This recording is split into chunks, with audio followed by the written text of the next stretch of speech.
It is big, it's breaking, and it's news confirmed by David Ornstein as Manchester United has officially pulled out of the race to sign Michael Olise from Crystal Palace, the forward who has to many been wanted by Manchester United as a godsend. Well, it is clear now that United are not alone out of the race. Even Chelsea, who have believed to be front runners to sign him, have also given up. Welcome to the Network Sport. My name is Webb. Like and share, subscribe as we do get this breaking update. I told you we shall follow the transfer window minute per minute. Now, this is a new one that has been confirmed by David Ornstein. He broke it, confirmed by Ben Jacobs. Fabrizio Romano soon will be on top of it, also giving us more details about it. I've texted my sources in Carrington, and indeed, it is true that Michael Olise to Manchester United is not happening. Neither will he be crossing away from Crystal Palace to still in London to Chelsea, because both clubs, Man United and Chelsea, have pulled out of the race to sign him because he is overpriced, especially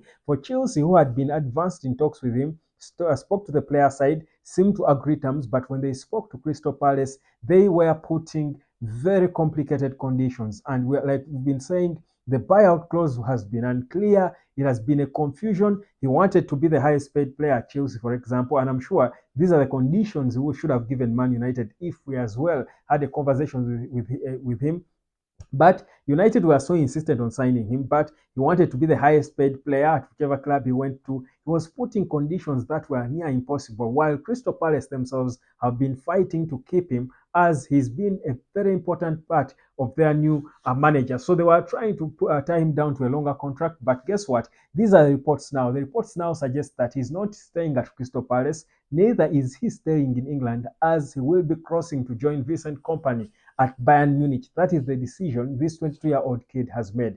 Honestly, for me, I've been saying this consistently. For me, my gut has never been for Michael Olise. This is for me proof to what I've been, a testimony of what I've been feeling.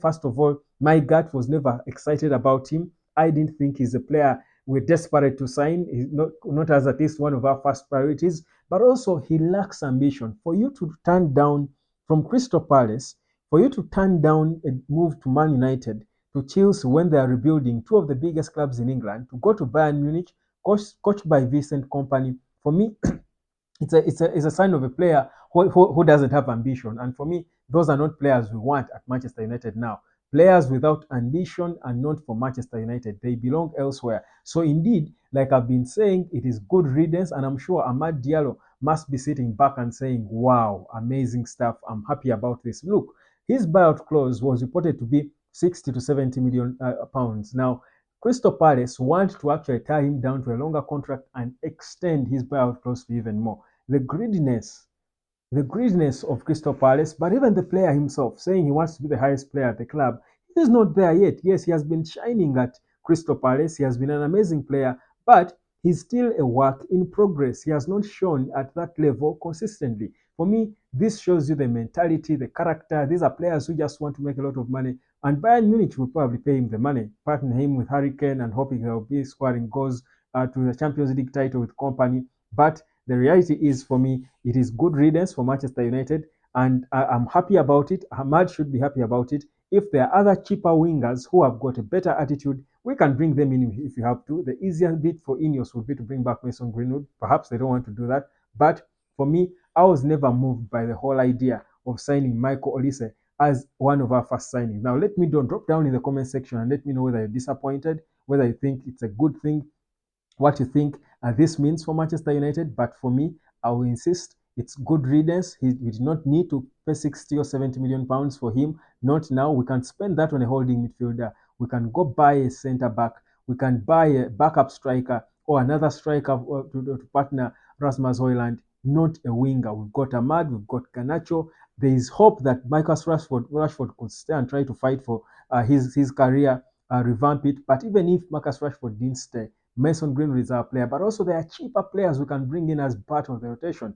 I never thought, for me, at any one point I was excited or moved to feel like, oh, Michael Olise should be coming in. And Ineos have also stuck to their guns. They are saying they are not spending more than enough on players. United is believed to be pulling out of Jared Branthwaite because Everton as well are wasting time. United has no time to waste.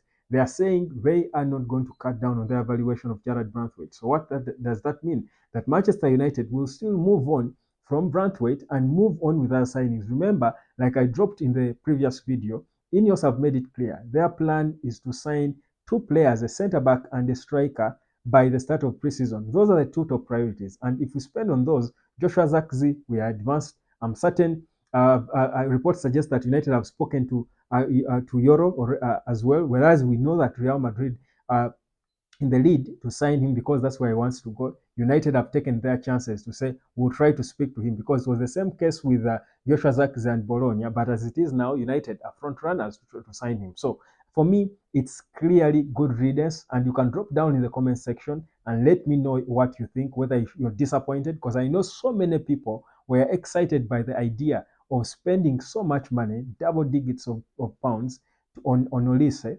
But for me, I never felt like it was a first priority. And if we are talking about a 5-window plan for Manchester United, he can come if we need him ready. We can wait until towards the end of the 5-window period that Ineos have given themselves.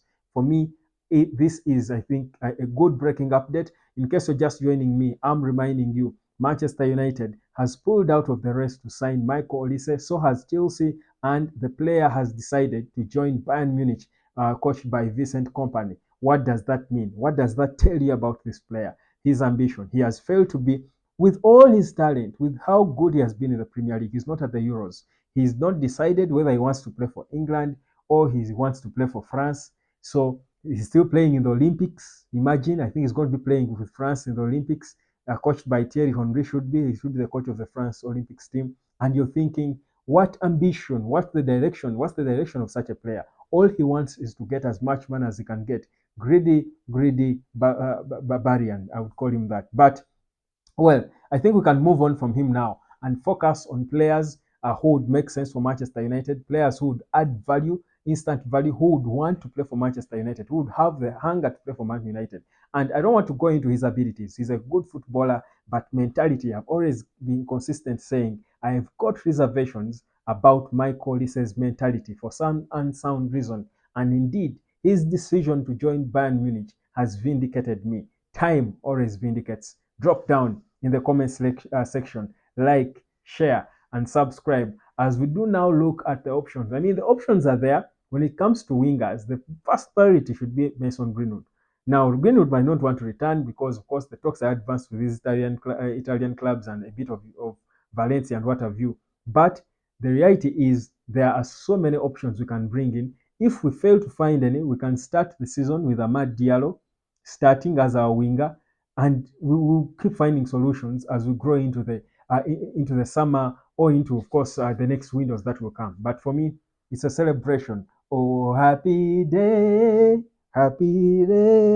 Olise is not coming.